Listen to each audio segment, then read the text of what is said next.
সাগরে সব ধরনের মাছ ধরার ৫৮ দিনের নিষেধাজ্ঞা শুরু হয়েছে। ইতোমধ্যে কক্সবাজার উপকূলে ফিরেছেন জেলেরা। বিস্তারিত জানাতে ৬ নম্বর ঘাটে আছেন রিপোর্টার সুজাউদ্দিন রুবেল। সরাসরি যাচ্ছি তার কাছে। রুবেল,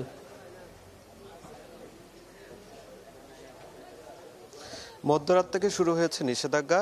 নতুন করে যে ৫৮ দিনের নিষেধাজ্ঞা, এই নিষেধাজ্ঞার কারণে কক্সবাজার উপকূলে ফিরেছে অধিকাংশই মাছ ধরার ট্রলার। আমরা লক্ষ্য করছি সকাল থেকে কক্সবাজার যে বাঁকখালী নদী রয়েছে, সেই বাঁকখালী নদীর যে উপকূল রয়েছে, সেই উপকূলে বিপুল সংখ্যক মাছ ধরার বড় বড় ট্রলারগুলো এসে নগর করেছে এবং সেখানে যারা জেলেরা ছিলেন সব জেলেই কিন্তু এখন উপকূলে অবস্থান করছে।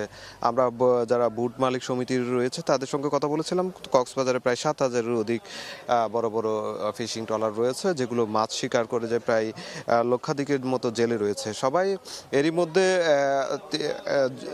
প্রায় ট্রলারগুলো ফিরেছে এবং জেলেরা ফিরেছে। বাকি যে ট্রলারগুলো এখনো পর্যন্ত ফেরার পথে রয়েছেন, তারাও বিকেলের মধ্যে ফিরবেন এমনটাই জানিয়েছে বুট মালিক সমিতি। তবে যে দীর্ঘদিন ধরে যে ৬৫ দিনের যে আগে যে নিষেধাজ্ঞা ছিল, সেই নিষেধাজ্ঞার সময় ভারতের যে জেলেরা তারা মাছ শিকারের একটা বারবার অভিযোগ করতো, জেলেরা ধরে নিয়ে যায় সেই অভিযোগ। কিন্তু এবার নতুন নিয়মে যে ভারতের সঙ্গে মিল রেখে বাংলাদেশও একই সঙ্গে যে মাছ ধরার নিষেধাজ্ঞা জারি করেছে, সেই নিষেধাজ্ঞাকে স্বাগত জানিয়েছে এখানকার জেলেরা। এবং তারা যেটি বলছে, এখন মাছ যে ধরা সেটি দুই দেশে সমান সময়ে হচ্ছে এবং ভারতের ২ দিন আগে যেহেতু সেটি আরও খুলছে, সেজন্য জেলেরা খুব খুশি। তবে আরেকটি বিষয় এখন যেটি বলা হচ্ছে, কক্সবাজারে এখন পর্যন্ত ৬৫,০০০-এর মতো নিবন্ধিত জেলে রয়েছে। সেই নিবন্ধিত জেলের মধ্যে অনেকে এখনো অনিবন্ধিত রয়েছে।